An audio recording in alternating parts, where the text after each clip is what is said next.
출애굽기 19장 하나님 말씀입니다. 출애굽기 19장이 굉장히 중요한 장인데, 물론 성경 어디에 중요하지 않은 것이 있겠습니까만은 출애굽기 19장이 왜 특별히 더 중요하냐면, 수차례 말씀드린 것처럼 출애굽기 19장 이후로 출애굽기 다음에 뭐죠? 성경이 출애굽기 다음에 열왕기상,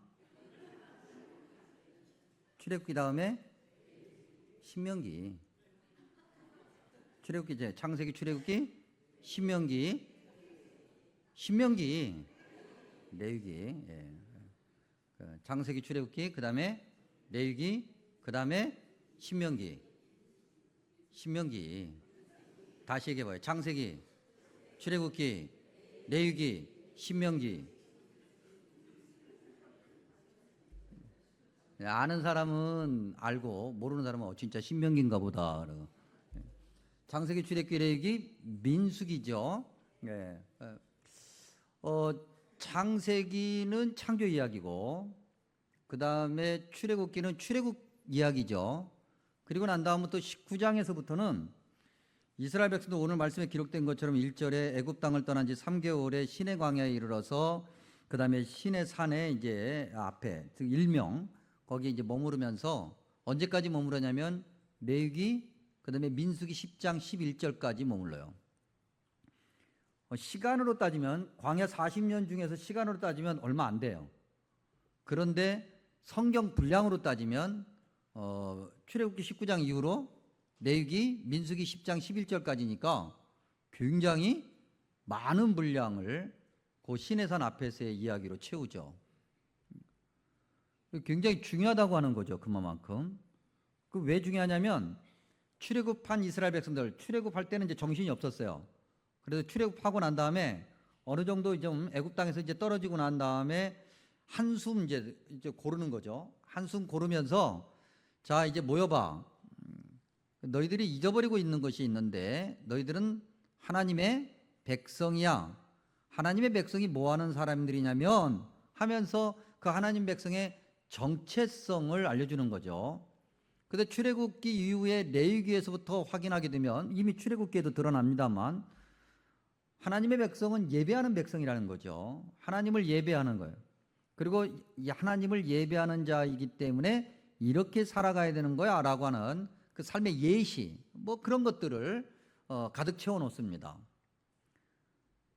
출애굽하고 난 뒤로 3개월 정도 됐을 때 이스라엘 백성들이 시내산에 모여 앉아서 이제 불과 얼마 전에 하나님께서 그들을 출애굽시키면서 주셨던 그 놀라운 그 하나님의 능력과 은혜를 생생하게 몸으로 기억하고 있단 말이죠. 그걸 기억하면서 우리가 누구냐라는 것을 이제 복습하고 재확인하고 하나님 백성으로서의 사명을 감당하고자 새롭게 출발하기 위한 그 어떤 중요한 결의의 시간, 그것이 출애굽기 19장 이하에 나타나는 거죠.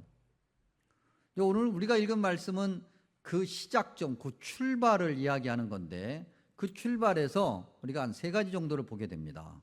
첫 번째는 4절에 있는 건데, 4절 보면 내가, 즉 여호와 하나님이죠. 여호와 하나님이 애굽 사람에게 어떻게 행하였음과, 내가, 즉 하나님이 어떻게 독수리 날개로 너희를, 야곱의 후예들이죠, 하나님의 백성들을 업어 내게로 인도하였음을 너희가 보았다.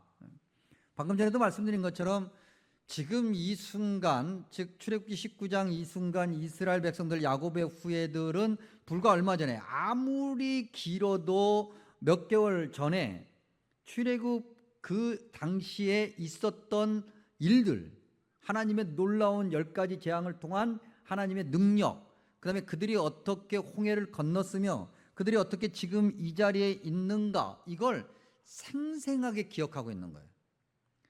한마디로 얘기하면 하나님이 아니면 이런 일이 일어날 수가 없었던 거죠.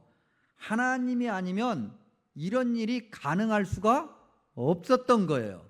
그런 하나님의 능력, 하나님의 역사하심, 이걸 한마디로 얘기하면 은혜다, 그렇게 말할 수 있는 거예요. 그러니까 결국 4절은 은혜를 이야기하고 있고, 하나님의 백성의 정체성을 알기 위한, 그리고 마음에 새기기 위한 그 첫 번째 단계가 은혜를 아는 거라는 거죠. 가만히 보면은 야곱의 후예들 흉년을 피해서 이제 애굽으로 들어가지 않습니까? 사실 애굽으로 들어갈 때는 야곱도 그랬고 야곱의 아들인 애굽의 총리였던 요셉도 그랬고 금방 흉년이 끝나고 다시 하나님께서 믿음의 조상 아브라함에게 약속하셨던 가나안 땅으로 돌아가야 된다고 생각하고 있었어요. 그래서 야곱도 그렇고 요셉도 그렇고 뭐라고 합니까? 다시 돌아갈 때 내 유고를 들고 가라 그랬다고요. 여기 남겨두지 말라는 거예요. 그건 바꿔 얘기하면 여기가 머물 곳이 아니라는 것이거든요. 근데 어디 뭐 사람이 그렇습니까? 당시 애굽 땅이 엄청나게 좋은 땅이라고 그랬잖아요. 세계 최고의 나라고. 그리고 또 야곱의 후예들이 애굽으로 들어갔을 때는 흉년을 피하기 위해서 들어갔지만은 요셉이 뭐 1인자나 마찬가지였으니까 뭐 엄청나게 융숭한 대접을 받았던 모든 것이 풍요롭고 어디에 가도 거칠 게 없고 뭐 굳이 뭐 따져보면은 자녀들을 뭐 최고의 아주 인류 사립 명문학교에 보낼 수 있고 그렇게 풍족하게 그렇게 키우면서 모든 것을 누릴 수 있는 그곳 떠나고 싶겠어요? 거기 그냥 살고 싶겠어요? 여러분 같으면 거기를 하나님 약속 때문에 그래도 떠나야 된다 하면서 떠나시겠어요? 거기서 살겠어요? 앞에 건 대답을 잘했는데 이렇게 바꿔서 질문을 하니까 대답을 안 한단 말이죠. 그러니까 그때나 지금이나 마찬가지예요. 하나님의 언약, 하나님께서 우리에게 주셨던 모든 것, 그것과 현실에서 닥치는 그 어떤 이익, 만족 이것이 딱 맞으면 우리는 현실에 주저앉으려고 그래요. 야곱의 후예들도 그랬다는 거죠. 뭐 이런 이야기 나올 때마다 수없이 제가 예를 들잖아요. 목사님 그거 너무 유치하니까 이제 그만하세요. 그런 우리 교우들 중에 그런 분도 계시는데 유치해도 또 해야 돼요. 진짜 우리가 기억해야 되니까. 한 주 안 나오면 1억 생긴다니까요. 교회 한 주 안 오면. 그러면 교회 와요 안 와요? 한 주는 올 거야 아마. 근데 1억을 현금 따발로 들고 와서 딱 들이밀고 한 주 안 갈 때마다 매주 1억을 주면 와요 안 와요? 와요 안 와요? 와요 안 와요? 그럴 일이 없으니까 온다고 얘기하는 거지. 그럴 일이 진짜 생겨봐요. 무슨 1억은커녕 한 주에 10만 원씩만 줘도 헷갈릴 거다.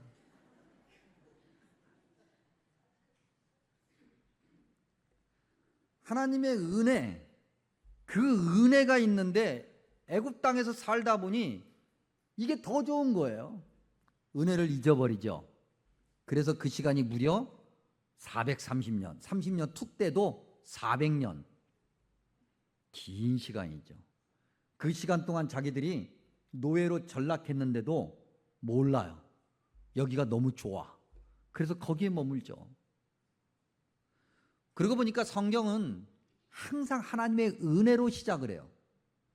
우리가 뭘 하면 하나님의 은혜가 있고 뭘 안 하면 하나님의 은혜가 없고 그게 아니라 항상 하나님의 은혜로 시작하고 하나님의 은혜는 항상 있어요. 우리 한번 볼까요? 창세기 1장과 2장에 하나님께서 천지를 창조하십니다. 자세히 보세요.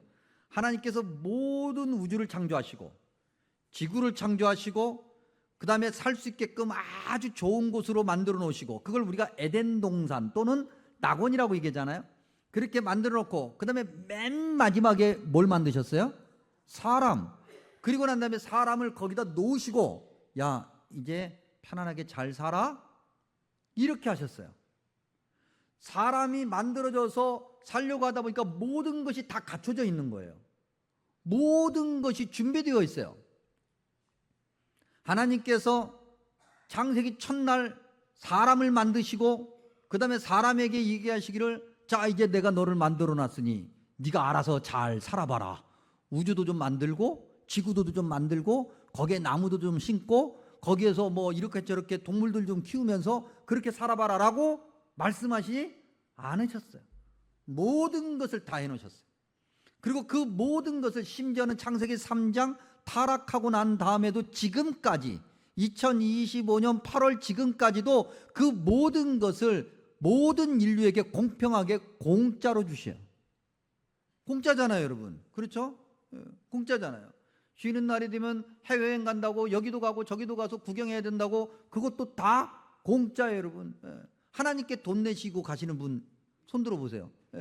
그 지역에 그 들어갈 때 관광지 들어갈 때 입장료 내면서 사람에게 돈 내는 건 있어도 그 모든 하나님이 만들어 놓으신 자연을 보면서 돈 내는 사람 있어요, 없어요?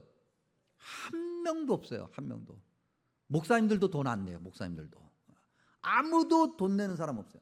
하나님께서 모든 것을 보고 즐기라고 공짜로 주셨어요. 그러니 하나님의 은혜가 제일 먼저고 그 하나님의 은혜는 지금도 있다. 여러분 우리말에 사전을 찾아보면 것이라고 하는 사전에 보면 그걸 의존명사라고 하더라고요. 것이라는 단어가 있어요. 것. 사전에 이제 풀이를 이렇게 쭉 보다 보면 어떻게 설명을 하냐면 사람을 얕잡아서 부를 때 사용하는 말 이렇게 설명해 놨어요. 뭐 그렇잖아요, 여러분. 우리가 사람들을 무시할 때 야, 너 따위가 너까지 것이 뭐 이렇게 얘기하잖아요.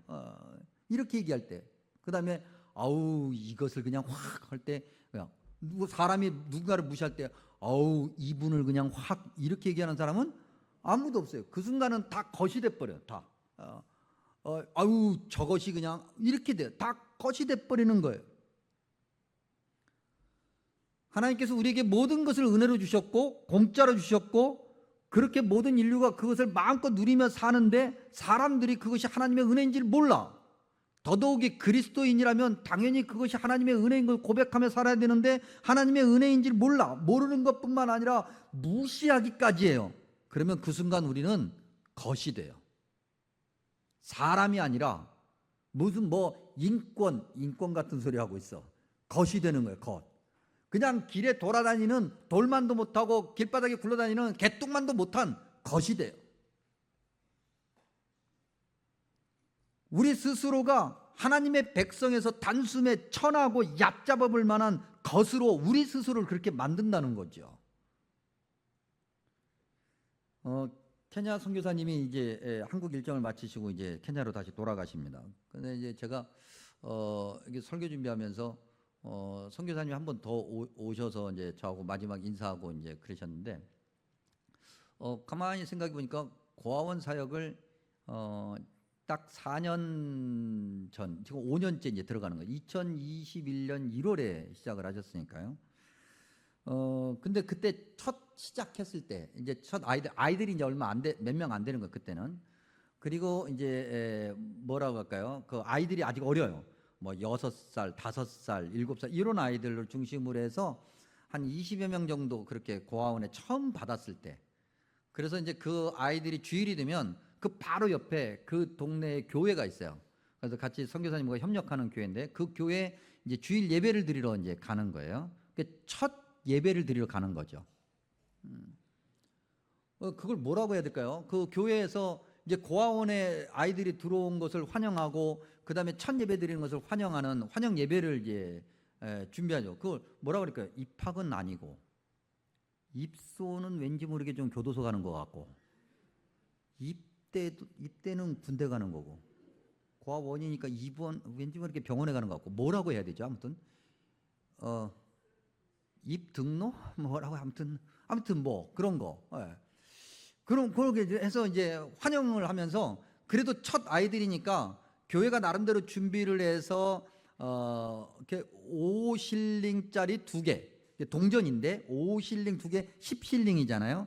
10실링이면은 우리나라 돈으로 얼마 정도 되냐면 약 100원 정도 돼요. 그러니까 50원짜리 2개를 준 거예요. 예전에 어른들 기억합니까? 우리 10원 가지고 가면은 눈깔 사탕 4개 정도 제 기억에는 제 때는 4개 정도를 살 수 있는 그러니까 10원짜리 하나가 그러니까 100원짜리가 굉장히 나름대로 큰 거잖아요, 아이들한테는. 그래서 이제 이걸로 맛있는 거 사 먹어라. 그래서 고아원 들어온 이제 기념으로 10실링을 주었어요. 근데 이 아이가 이제 그걸 가지고 있다가 선교사님에게 와서 손을 이렇게 잡더니 선교사님에게 준 거예요. 10실링을. 그 이거 왜 나를 주니? 그랬더니 얘기인즉슨 그런 거예요. 그 아이가 5살인가 6살의 아이인데 그 아이가 너무 고마운 거지. 길에서 죽을 아이야. 자기도 알아.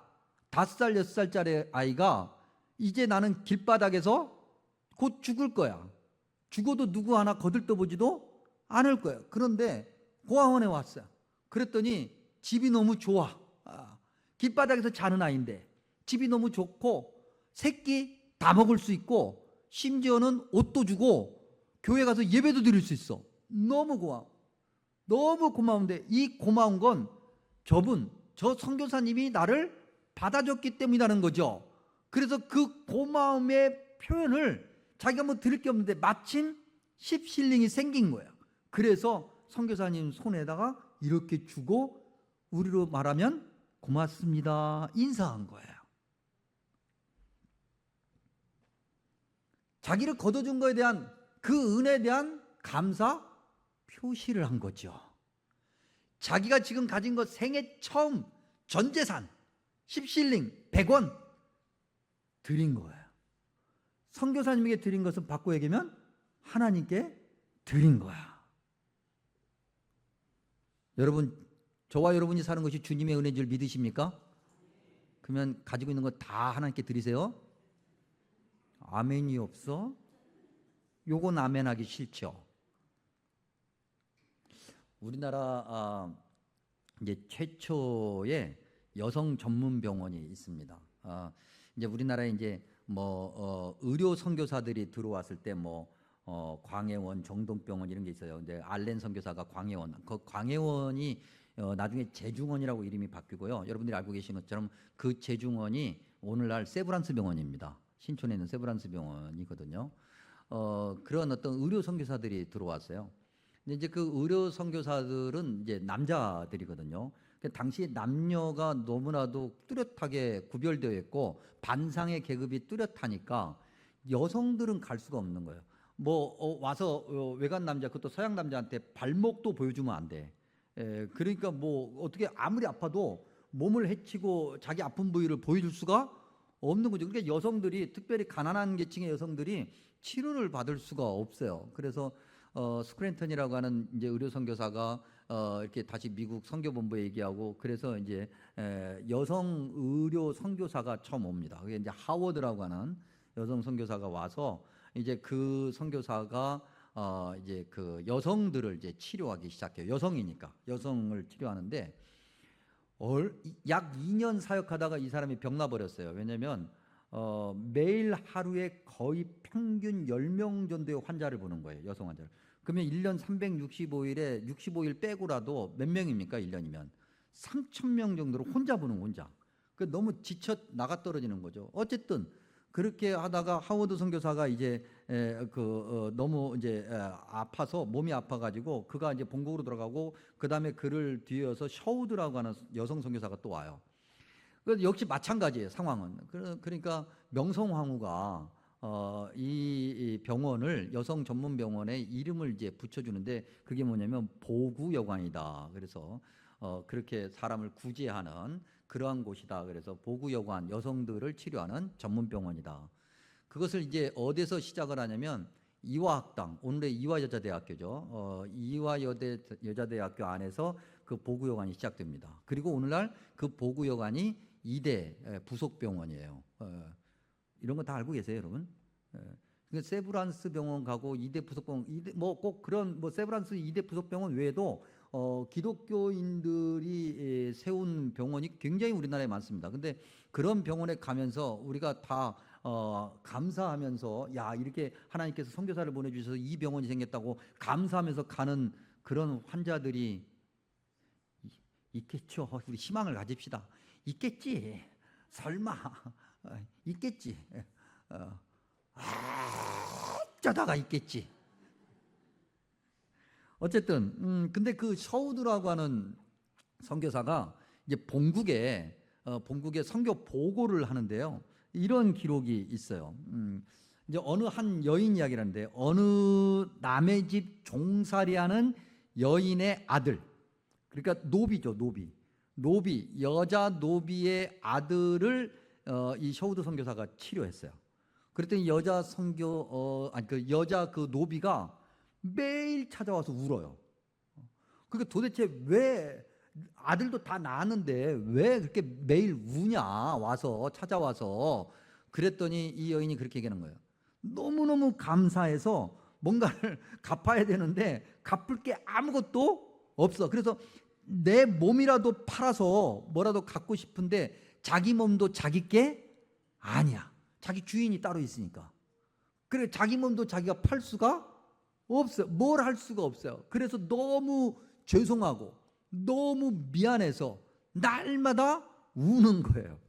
그러다가 이제 어느 날 한참 지나고 나는데 어느 날 어떻게 해서 그걸 마련했는지는 알 수가 없어요, 이 선교사님이.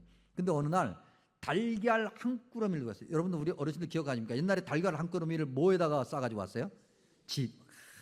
다 옛날 분들, 촌분들 다 집에다가 이렇게 지푸라기로 해가지고 해왔잖아요. 그걸 가지고 온 거예요. 그래서 그것이 계기가 돼서 셔우드 선교사님이 본국에 이렇게 마지막 선교 보고를 이렇게 합니다. 읽어드리면, 한국 사람들은 은혜를 입었으면 고마운 마음을 표하려고 뭔가를 선물하는데 반드시 그런 식으로 내가 받은 선물이 과일, 한국 음식 말고도 달걀만 1000개가 넘습니다. 그렇게 달걀이 굉장히 귀한 거였거든요.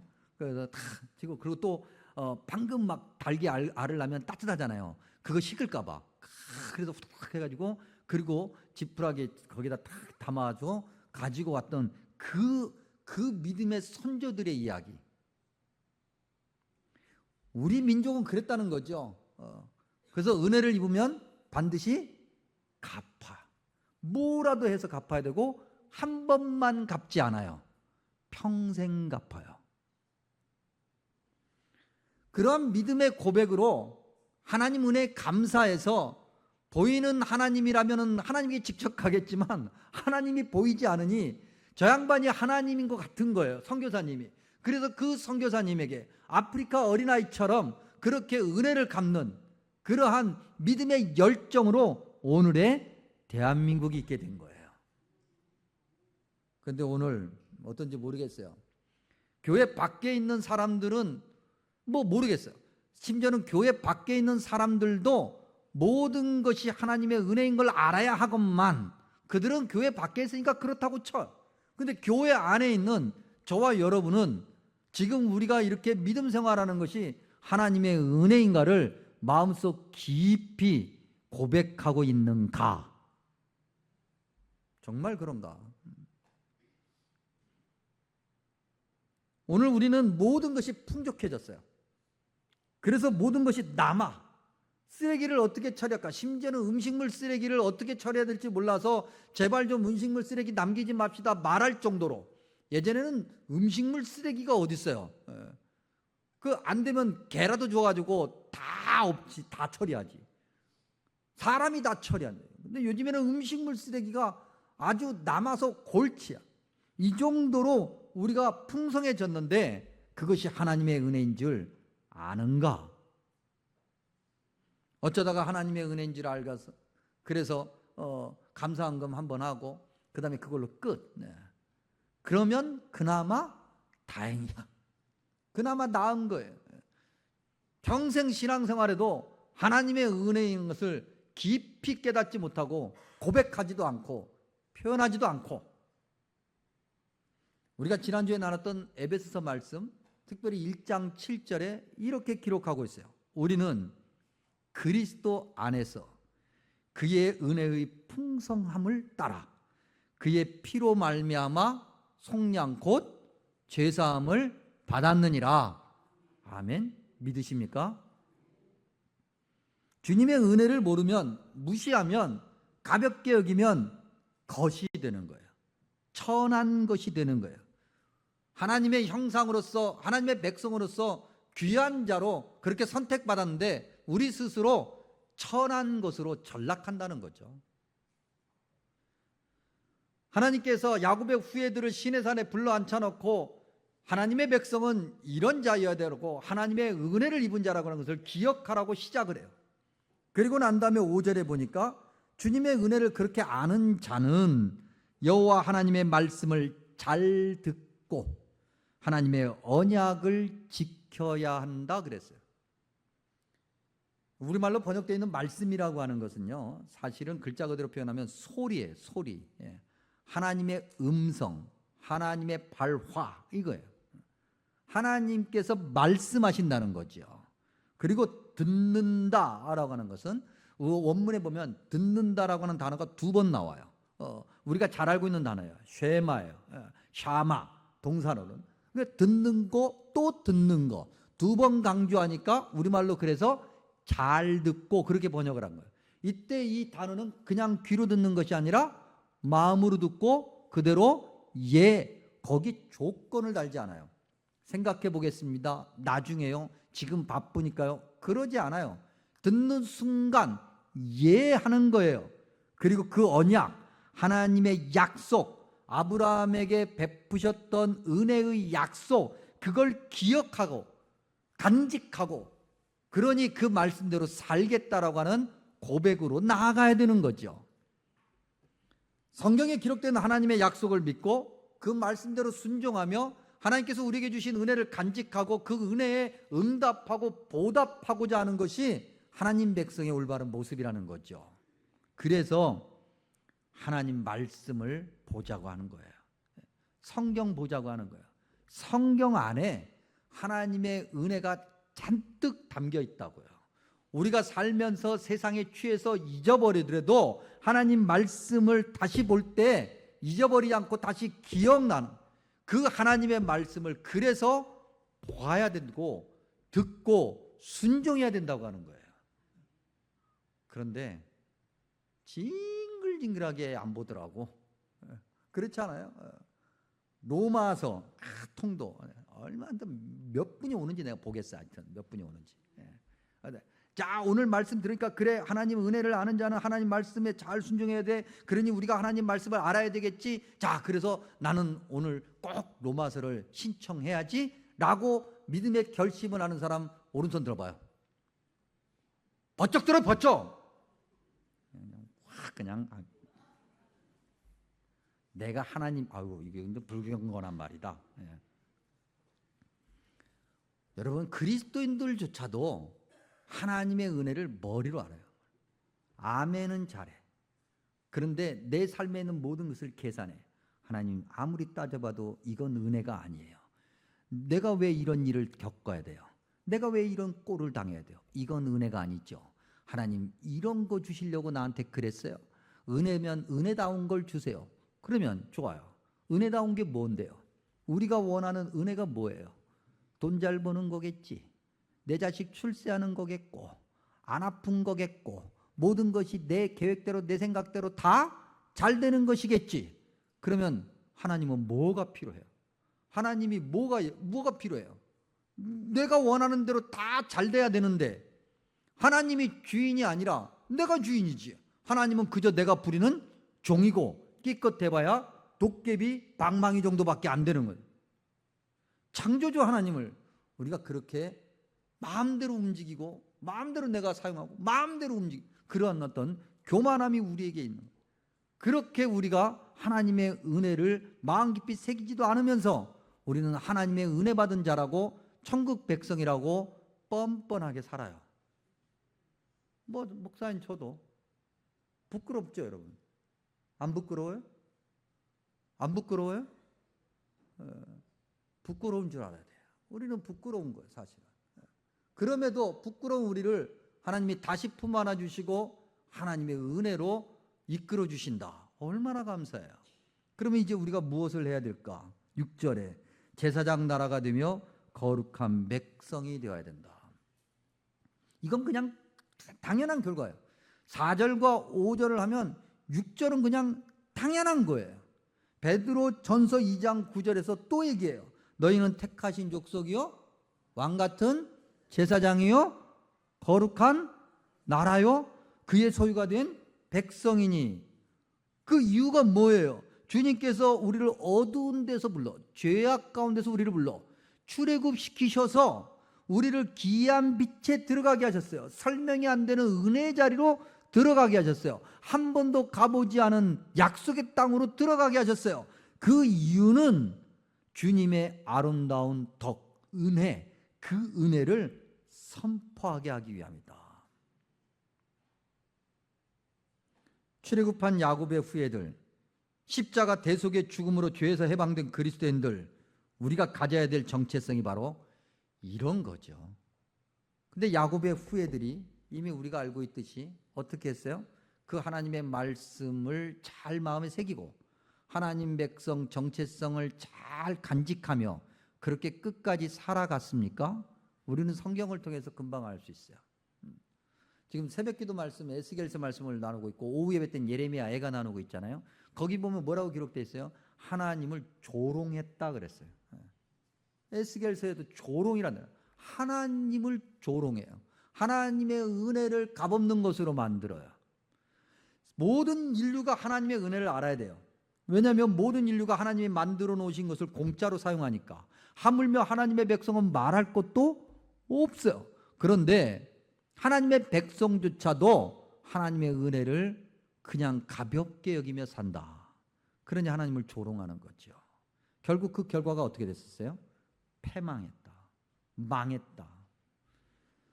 오늘 저와 여러분이 이 모든 것을 누리고 있는 것은 철저하게 하나님의 은혜이죠.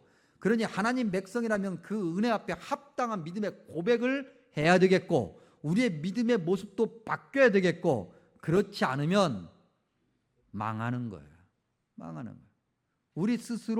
우리 스스로의 존귀함, 하나님이 은혜로 허락해 주신 우리의 존귀함을 우리 스스로 하찮은 것으로 전락시켜서 망함의 자리로 우리 스스로 무덤 파고 들어가는 꼴이 되는 거라는 거죠.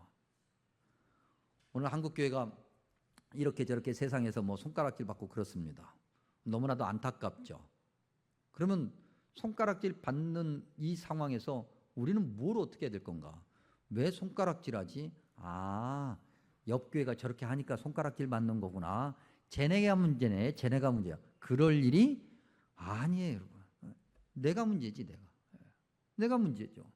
그러니 뭐 누가 문제를 할 것 없이 주님, 손가락질 당할 만한 일을 하고 있는 나를 용서하시고 내가 어떻게 해서든지 주님의 은혜를 아는 자답게 살게 해 주옵소서. 여러분, 우리나라 전체 인구의 1%도 안 될 때 기독교인이, 그때 그리스도인들은 하나님의 은혜 앞에 그대로 순종을 했어요. 말씀에 그대로 순종을 하고 예배 자리에 엎드려 철저하게 하나님 말씀대로 살았어요. 그래서 세상이 그 극소수의 그리스도인들을 존경하게 되었고 그 안에 민족의 지도자들이 가득 찼고 지금까지도 사회 구석구석에 예전에 적어도 예전에 교회를 다녔었지라고 하는 사람들이 아직도 구석구석에 있어요. 지금 기회가 아직 남아 있는 거죠. 그러니 이제 그리스도인들이 그때보다 훨씬 더 많아졌으니 주님이 원하시는 그런 올바른 믿음의 모습을 가지고 주님의 은혜를 입은 자답게 살아가며 세상을 감동시켜야 되겠죠. 그것이 저와 여러분의 영적인 의무고요. 오늘 우리에게 주신 말씀 6절 말씀 다시 한번 다 같이 한 목소리로 읽으면서 말씀을 마칩니다. 너희가 내게 대하여 제사장 나라가 되며 거룩한 백성이 되리라. 너는 이 말을 이스라엘 자손에게 전할지니라. 아멘. 기도합니다. 참으로 좋으신 아버지 하나님, 감사하고 감사합니다. 우리가 무엇이 간데 주님 자녀 삼아 주시고 주님의 은혜로 천국 백성으로 이끌어 주시니까 주님 은혜에 응답하는 자가 되게 해 주옵소서. 바르게 응답하여 주님의 영광을 나타내는 자가 되게 하시고 그곳으로 복을 받으며 다시 그 복을 세상에 알리는 주님의 귀한 도구 되게 하여 주옵소서. 열심을 다하게 하시고 순종하게 하시고 하나님이 주시는 은혜를 마음껏 누리며 자랑하며 나누게 하여 주시옵소서. 예수님의 이름으로 간절히 기도하옵나이다. 아멘.